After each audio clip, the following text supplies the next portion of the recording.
All right, time now for Money in Sports. Jordan Hill got a less than welcome response from New York Knicks fans last night as he was introduced at the NBA draft. Jordan Hill from the University of Arizona.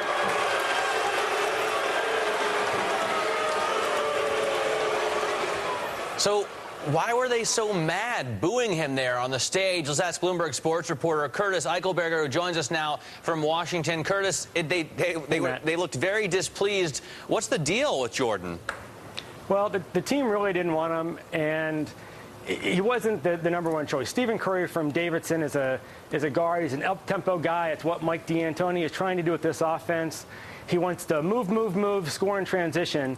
And Curry was the top choice. And then he goes to Golden State with the number 7 pick, and that's when it just kind of got the fans really riled up. It didn't really matter who they took at 8.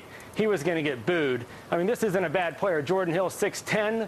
He's a junior out of Arizona. He averaged 18 points, 11 boards. He can play center. He can play power forward. On a different team with a bigger front court, he could even do small forward. That won't be the case with the Knicks, but he's versatile. Probably a guy that's going to be around for a while, but maybe not the guy you build a whole franchise around. How does the franchise look for this year? How do the Knicks look? You know, it's been 5 years since they've been in the playoffs. It's probably going to be 6.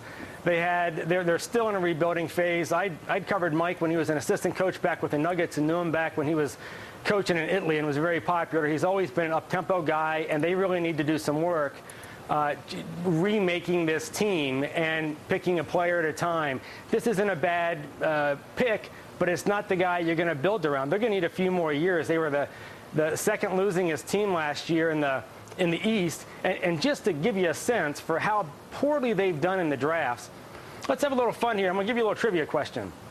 It's been 22 years, dating back to 1987, since they took a first-round pick that turned into an all-star. The guy's about 45 years old now, and he's a TV broadcaster. Do you know who the guy is? He's a New Yorker. I would guess Patrick Ewing, but that's because I don't really know. Patrick would have been graduated and came out in 85. It would have been Mark Jackson, who came out in 87.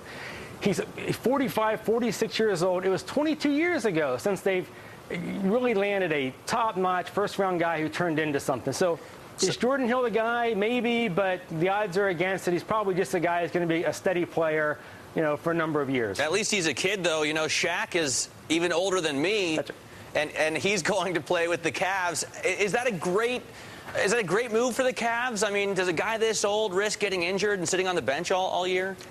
This is big, Matt. This is a really great trade. Shaq goes to the Cavs, and he changes the team. LeBron is terrific. He's young. He's a high scorer. He's a superstar. What they didn't have in the playoffs this year was when they played against the Magic, Dwight Howard, who is more a caricature of a player. If you've ever seen him, he's got immense shoulders. I mean, his deltoids are almost like a cartoonist drew them, like Ben Johnson. Photographer taking a picture. He's enormous, and he just pounded them on the inside. The Cavaliers didn't have anybody to really hold their ground. Shaq's 37, but he's 7'1", and he's 325 pounds, and he's very hard to move. He's a super player. No, he can't move like he used to, but he's still got an awful lot of talent, and that can change everything. Yeah, you know, I mean, I just thought it was interesting because Kareem was talking about the move on Twitter and said, if Shaq can play regularly, it seemed kind of like a diss a little bit. Well, he is getting older, and he's going to need some breaks from time to time. If he stays healthy the whole year, you're in great shape. Let's just say he's healthy, or he plays, say, you know, 24 to 30 minutes a game.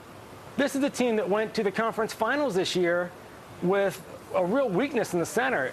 With Shaq in the middle, that changes everything for them. If he just stays reasonably healthy and gives them some decent minutes, it takes the pressure off LeBron. And this is a team that could get him. I mean, LeBron's entering his last year of his contract. They're built to win now. They want to win the championship now. They were a couple games away from it this year.